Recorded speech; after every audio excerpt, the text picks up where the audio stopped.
ассалому алайкум бинандагони гиромӣ. Нашри навбатии барномаи иттилооти ахборро мустақиман аз телевизиони Тоҷикистон манзуратон мегардонем. Дар студия бо шумо Шаҳзод Раҷабзода. Сиёсати фарҳангпарваронаи асосгузори сулҳу ваҳдати миллӣ, пешвои миллат, президенти ҷумҳурии Тоҷикистон муҳтарам Эмомалӣ Раҳмон заминаҳои арҷгузорӣ ба арзишҳои таърихӣ, фарҳангӣ ва расму оини мардумиро ба вуҷуд оварда, дар маҷмӯъ муҳит ва фазои маънавиро дар ҷомеа шакл бахшидааст. шинохти арзишҳои маънавӣ, бунёди илмию фарҳангӣ ва тамаддуни мо боз ҳам бо ибтикори шоиставу дурбинонаи пешвои муаззами миллат муҳтарам Эмомалӣ Раҳмон дар мисоли ёдкарде аз бузургони илму адаб, сиёсат, маориф ва фарҳанги гузаштаву муосир, тарғибу ташвиқ, таҳқиқ ва таълими осору афкори онҳо, ҳифзи мероси адабию фарҳангӣ ва таърихию илмӣ дар даврони соҳибистиқлолии ватани азизамон ба ҳамдигар вобаста буда қобили эҳтирому ситоиш ҳастанд. гузориш дар ин хусус. истиқлолият орзуву ормони ҳар миллат аст ки тамоми муборизаҳо ва талошҳои башарият баҳри ба даст овардани он сурат гирифтааст. халқи тоҷик дар таърихи тамаддуни ҷаҳонӣ аз ҷониби бузургтарин чеҳраҳои сиёсату илм, маърифату ҷомеашиносии дунё ба ҳайси як миллати соҳибхират ва ватандӯсту озодхоҳ эътироф ва шинохта шудааст, ки дар тамоми марҳилаҳои тараққиву пешрафти ҷомеа барои озодӣ ва бунёди давлати соҳибистиқлоли худ пайгирона талош меварзад. асосгузори сулҳу ваҳдати миллӣ, пешвои миллат, президенти ҷумҳурии Тоҷикистон муҳтарам Эмомалӣ Раҳмон барҳақ наҷотдиҳанда ва меъмори воқеии истиқлолият мебошад. соҳибистиқлолӣ имкон фароҳам оварданд, ки давлат масъалаҳои марбут ба имрӯзу фардои худро ҳаллу фасл намуда ба марҳалаи созандагию бунёдкорӣ қадам гузорад. бо ташаббус ва иқдомҳои бузурги пешвои миллат, президенти ҷумҳурии Тоҷикистон Эмомалӣ Раҳмон дар солҳои соҳибистиқлолӣ ватани мо симои наву замонавӣ гирифтанд. истиқлолият ва озодӣ ин барои инсоният бисёр мафҳумҳои бузург ҳастанд. бузургиш ба он ифода меёбад, ки воқеан ҳама чиз дар тӯли таҳаввули худ бояд ба нуқтаи ниҳоии худ расад. яъне ҳама чиз як ибтидоӣ дорад ва як ниҳояте дорад, як ғояте дорад. ва агар инро мо дар қиболи инсонҳо ҳам назар афканем, мо мебинем ки ниҳояти ҳадафи зиндагии инсонҳо расидан ба озодӣ аст. таърих собит менамояд, ки дар баробари дигар зарфияту арзишҳо нақши фарҳанг, санъату ҳунар дар муаррифӣ ва шинохти миллатҳо хеле муассир аст. аз ин дидгоҳ шинохти давлати тоҷикон дар ақсои олам бо мероси фарҳангии пурғановат имрӯз зарурие ба шумор меравад, ки аз оғози истиқлоли давлатӣ то ҳол ба ин самт таваҷҷӯҳи махсус зоҳир мегардад. сиёсати фарҳангпарваронаи асосгузори сулҳу ваҳдати миллӣ, пешвои миллат, президенти ҷумҳурии Тоҷикистон муҳтарам Эмомалӣ Раҳмон заминаҳои арҷгузорӣ ба арзишҳои таърихӣ, фарҳангӣ ва расму оинҳои мардумиро ба вуҷуд оварда дар маҷмӯъ муҳим ва фазои маънавиро дар ҷомеа шакл бахшидааст. шинохти арзишҳои маънавӣ, бунёди илмию фарҳангӣ ва тамаддунии мо боз ҳам ба ибтикороти шоиставу дурбинонаи сарвари давлат муҳтарам Эмомалӣ Раҳмон дар мисоли ёдкарде аз бузургони илму адаб, сиёсат, маориф ва фарҳанги гузаштаву муосир, тарғибу ташвиқ, таҳқиқ ва таълими осору афкори онҳо, ҳифзи мероси адабию фарҳангӣ ва таърихиву илмӣ дар даврони соҳибистиқлолии ватани азизамон ба ҳамдигар вобаста буда қобили эҳтироманд. дар тӯли 33 соле ки мо истиқлолият ба даст овардем ва ин дар назди таърих хеле ҳам як муддати кӯтоҳ аст, мо тавонистем бо зери раҳбарии пешвои миллат, фарзанди фарзонаи миллати тоҷик муҳтарам Эмомалӣ Раҳмон ба дастовардҳое ноил гардем, ки тӯли садсолаҳо як миллат метавонад ба ин дастовардҳо ноил шавад. ва чуноне ки сиёсатмадорон, олимону донишмандон ва ҷомеашиносон баён мекунанд, 3 даҳсолаи аввали истиқлолият сарфи давлатсозӣ шудааст. ин марди накуном, ки аз табори нур, хирад ва озодист, 3 даҳсоларо сарфи давлатсозӣ кардааст ва ҳамакнун ҷумҳурии Тоҷикистон бо роҳи комилан дигар равона аст. дар сатҳи байналмилалӣ ҷашн гирифтани солгарди фарзандони фарзонаи миллат, аз ҷумла 1150 سالگی سردفتر ادبیات کلاسیک توجیک ابو عبدالله رودکی، 1100 سالگی دولتداری سامونیان، 2700 سالگی کتاب مقدس اوستا، سال بزرگداشت تمدن اوریایی، 1000 سالگی ناصر خسرو، 700 سالگی کمال خوجندی، 800 سالگی مولانا جلالالدین بلخی، 1310 سالگی امام اعظم ابو حنیفه، 600 سالگی عبدالرحمن جامی، 700 سالگی متفکر برجسته شرق میر سید علی حمدانی، 2700 سالگی شهر کلاب، 2500 سالگی استرفشان، 5500 سالگی سرزم باستانی و دهها همایش و چورابینی‌های گسترده فرهنگی دیگر ابتکارات راهبردی به شمار می‌رود که در زنده کردن خاطره تاریخ، احیای دیگر باره میراث فرهنگی عالمشمول تاجیک تکانی جدی بخشیده است. استقلال برای فرد، برای ملت، برای دولت است تا اینکه خود را حفظ کرده تواند و در مبارزات همیشگی که در طول تاریخ همیشه بود، هست و خواهد بود، خود را حفظ کرده تواند قدرت نیروی خود را، وقتی ما قدرت و نیرو میگیم اینجا هم نیروی ذهنی، نیروی عقلانی، نیروی وجود یک دولت، وجود یک ملت و مبارزاتش، همه اینها مثلا به همون قدرت همون ملت، قدرت فرد، قدرت دولت در مجموع داخل می شوند که پای حفظ کردن استقلال خودش تا اینکه تواند باز راه خود را، سمت خود را، سوی خود را، دورنمای رشد خود را معین سازد، تصمیم میگیرد. اینچنین محض با سعی و تلاش‌های دائمی اساسگذار صلح و وحدت ملی، پیشوای ملت، پرزیدنت جمهوری تاجیکستان محترم امامعلی رحمان، ما و دستگیری دیگر کشورهای حوزه تمدن نوروز، این آیین واقعی مردم جهانی گردیده مقام بین المللی را کسب نموده است.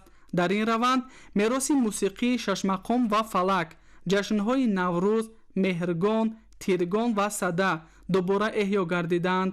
ژانر موسیقی شش مقام، یادگاری، سرزم، نوروز و چکن با فهرست میراث جهانی و فهرست میراث فرهنگ غیرمادی یونسکو وارد گردیدند. علاوه بر این، نقش کلیدی و ماندگار پیشوای ملت در مقام دولتی گرفتن انسامبل‌های شش مقام، فلک، تجلیل همساله و با شکوه جشن بین المللی نوروز، عیدهای مهرگان، صده، سیر گل لاله، اینچنین روز شش مقام، روز فلک، روز کتاب، دستگیری چورابینی‌های فرهنگی سطح جمهوریوی و بین المللی قابل ذکر و احترام خاص است. طی سالهای صاحب استقلالی، پیشوای ملت محترم امامعلی رحمان با اون همه جانیساری‌ها، بیدارخوابی‌ها و تلاش و زحمت‌هایی که داشتند، قسم از آثار فرهنگی ما را به سازمان ملل متحد، یعنی به سازمان فرهنگی یونسکو بردند. همین طور با اقدام و تشبس‌های سازنده پیشوای معظم ملت محترم امامعلی رحمان، تاجیکستان صاحب استقلال ما در مدت کوتاه تاریخی به دستاوردهای بی‌نظیر سیاسی، اقتصادی، اجتماعی و فرهنگی نائل گردیده در عرصه بین المللی با سیاست خارجی درهای کشاد خود جایگاه سزاوار را کسب نمود. این سیاست که سیاست صلح‌خواهانه و بی‌غرض می باشد، دایره شریکان خارجی کشورمان را افزوده برای تامین اشتراک گسترده جمهوری تاجیکستان در فعالیت سازمان‌های با نفوذ منطقوی و بین المللی، همزمان معرفی شایسته دستاوردهای دوران استقلال به ویژه فرهنگ و صنعت ملیمان زمینه مساعد فراهم آورد. تاجیکستان کشور کوههای برفپوش. جمهوری تاجیکستان با کوههای زیبای سرسبز و برفپوش، گل و گیاهای شفابخش و طبیعت نوتکرار مشهور جهان گردیده است. موجود بودن انفراساختار معاصر سیاحی شماره سیاحان را سال تا سال به قلمرو مملکت زیاد نموده است. لاگر قلعه‌های تاجیک با شرایط سطح جهانی در بلندی 4300 متر از سطح برف در موضع مسکوینی بنیاد شده در جهان کم نظیر است. کوهنوردان هنگام به موضع مذکور سفر نمودند 6 قلعه بلندترین از جمله قلعه اسماعیل سامانی را فتح نموده صاحب سرتیفیکاتی بین المللی می شوند. اهل‌دین نورالله در این مورد گزارش می دهد.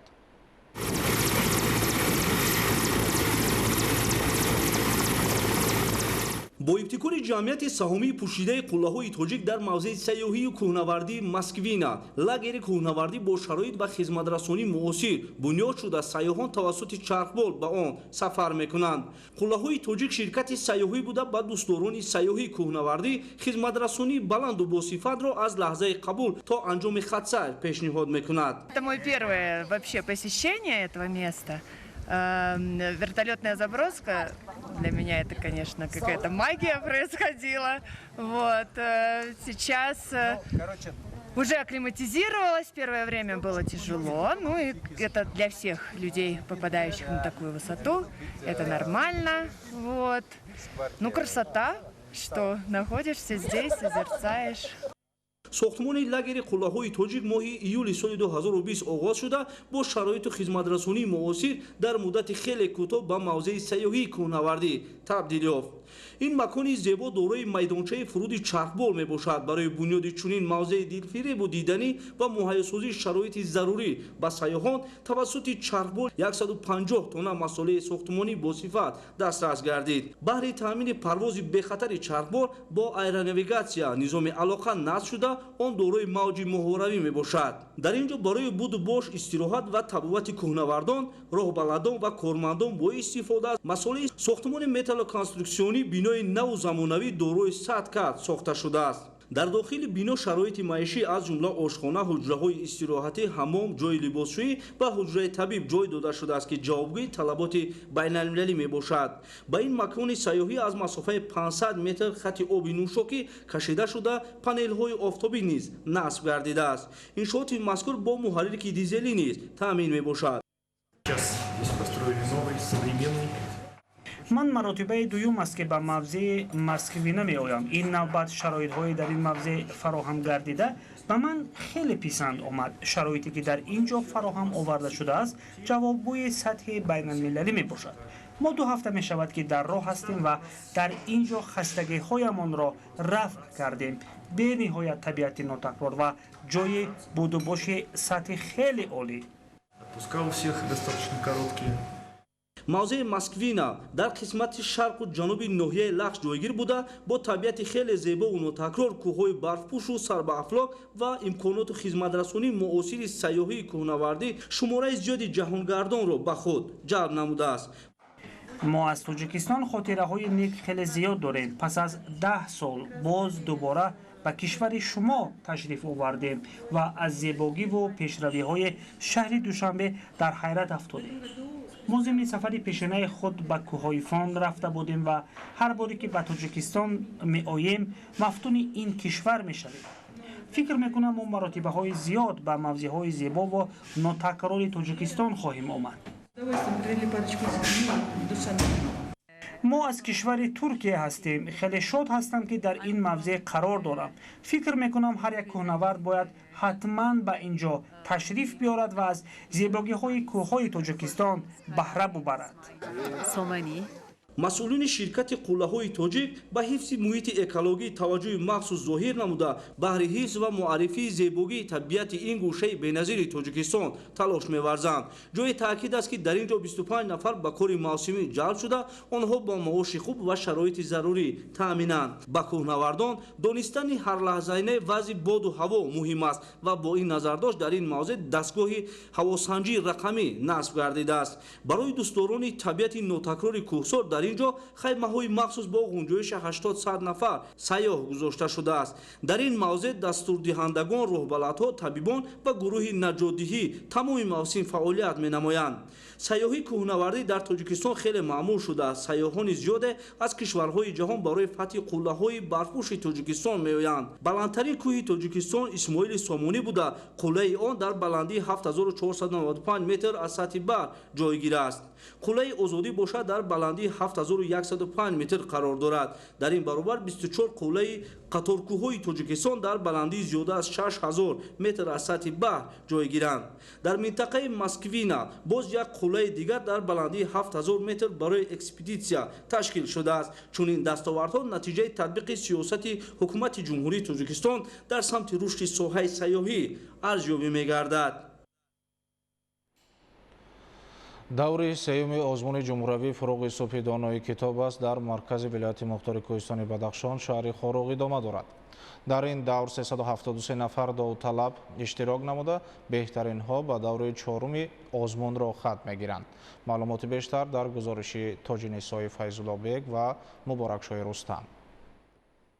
дар заминаи сиёсати маорифпарваронаи асосгузори сулҳу ваҳдати миллӣ пешвои миллат президенти ҷумҳурии Тоҷикистон муҳтарам Эмомалӣ Раҳмон бо мақсади дарёфти истеъдодҳои нав дар соҳаи илму маориф ҳамасола озмуни ҷумҳуриявии фуруғи субҳи донои китоб аст роҳандозӣ карда мешавад ва дар шаҳру ноҳияҳои вилояти Бадахшон беҳтаринҳо интихоб ва ба даври вилоятӣ пешниҳод гардиданд. ба даври вилоятии озмуни ҷумҳуриявии фуруғи субҳи донои китоб аст дар вилояти мухтори кӯҳистони Бадахшон теъдоди 373 нафар беҳтаринҳо аз ҳисоби хонандагони муассисаҳои таълимии ҳудуди вилоят, донишҷӯёни донишгоҳи давлатии Хоруғ ба номи Моёншо Назаршоев ва табақаи ҷомеа роҳ ёфта давоми чанд рӯз байни ҳам рақобат хоҳанд намуд. дар даври вилоятии озмуни фуруғи субҳи доноии китоб аст 373 нафар дар маҷмӯъ иштирок мекунанд ки аз ин 324 нафарашон хонандагон муассисаҳои таҳсилоти миёнаи умумӣ ва 25 нафарро омӯзгорон ташкил медиҳанд ва ин барои аҳли маориф вилоят мухтори кӯҳистони Бадахшон боиси бисёр боиси ифтихор аст ва бояд қайд кард ки дар 5 номинатсие ки дар ин озмун роҳандозӣ гардидааст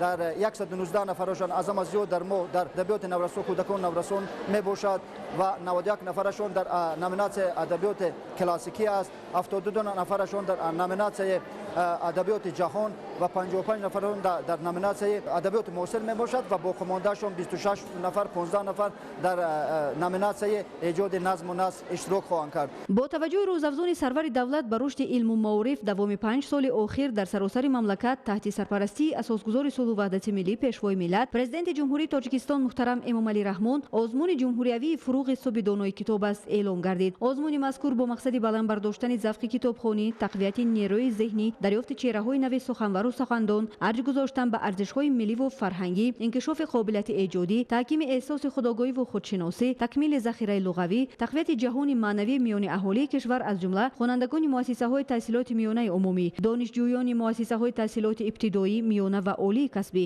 баъд аз муассисаҳои таҳсилоти касбӣ, калонсолон ва намояндагони касбу кори гуногун аз ҷумла омӯзгорони ҳамаи зинаҳои таҳсилот, кормандони фарҳангу санъат ва дигар табақаҳои аҳолии кишвар доир мегардад ва ҳамасола теъдоди иштирокдорони озмун дар вилоят тамоюл ба зиёдшавӣ дорад. озмун хеле шаффоф, нозук, дақиқ баргузор мегардад ва аз ҳар як хонанда, аз ҳар як довталаб аз рӯи рӯйхате ки пешниҳод кардааст пурсида мешавад ва тамоми талаботҳои низомнома риоя карда мешавад. барои ҳамин ҳам нафароне ҳастанд ки шояд китобҳои бисёр хонда бошанд, аммо вақте ки саволу ҷавоб муайян мекунад ки онҳо баъзе ҷузъиётҳоро дар ёд надоранд, аз ин рӯ хондан дигар аст ва аммо дар хотир нигоҳ доштану ба суолҳо ҷавоб гуфтан дигар аст. дар ҳақиқат имрӯз таваҷҷӯҳи насли наврас ва аҳли ҷомеа ба мутолиаи китоб ва иштирок дар озмунҳои ҷумҳуриявӣ дар сатҳи баланд қарор дорад. интихоб намудани зиёда аз 373 нафар беҳтаринҳо дар даври вилоятии озмун худ шаҳодати гуфтаҳои боло мебошад. давоми 5 соли охир эълон гардидани ин озмун дар мамлакат сафи дуздорони китобро зиёд намуда ҳамарӯза ба китобхонаҳои шаҳру ноҳияҳои мамлакат ҳазорҳо нафар хонандагон барои мутолиаи китоб ташриф мебиёранд ки дар муқоиса ба чанд соли охир натиҷаи баланд арзёбӣ карда мешавад. ман Қаламова Нурафрӯз, хонандаи 34 муассисаи таҳсилоти миёнаи умумӣ, рақами 29 ноҳияи Рӯшқалам мебошам. селисием аст ки дар озмуни ҷумҳуриявӣ фуруғи субҳи донои китоб аст иштирок менамоям. ман сараввал миннатдории худамро ба асосгузори сулҳу ваҳдати миллӣ пешвои миллат муҳтарам Эмомалӣ Раҳмон мерасонам ки барои мо кӯдакону наврасон чунин озмунҳоро роҳандозӣ намуданд. боиси қайд аст ки ҳамасола хонандагони муассисаҳои таълимӣ ва омӯзгорони зиёд дар озмуни ҷумҳуриявии фуруғи субҳи донои китоб аст фаъолона ширкат намуда аз миёни онҳо беҳтаринҳо соҳиби мақоми намоён мегардад. ба даври вилоятии озмуни номбурда 324 нафарро хонандагони муассисаҳои таҳсилоти умумӣ ва 25 нафарро омӯзгорон ташкил медиҳанд ки бо тайёрӣ ба даври вилоятии озмун ҳозир шуданд. омӯзгорони муассисаҳои таълимӣ кӯшиш намуда истоданд ки шогирдони худро ба озмуни ҷумҳуриявӣ ҳамаҷониба омода намоянд. тибқи нақша ҳар як номинатсияи даври вилоятии озмуни ҷумҳуриявӣ бо ҷалби мутахассисон дар алоҳидагӣ баргузор гардида баъди маросими тантанавии оғози даври вилоятии озмун ҳар як иштирокчӣ аз рӯи номинатсияи худ дар алоҳидагӣ бо ҳайати ҳакамон баромад менамоянд. Тоҷинисои Файзуллобек, Муборакшои Рустам, шаҳри Хоруғ, ахбор. بینندگان گرامی، این بود برنامه اطلاعاتی اخبار که مستقیما از تلویزیون تاجیکستان منظورتان گردانیدیم. خیر، سربلند و موفق بمانید.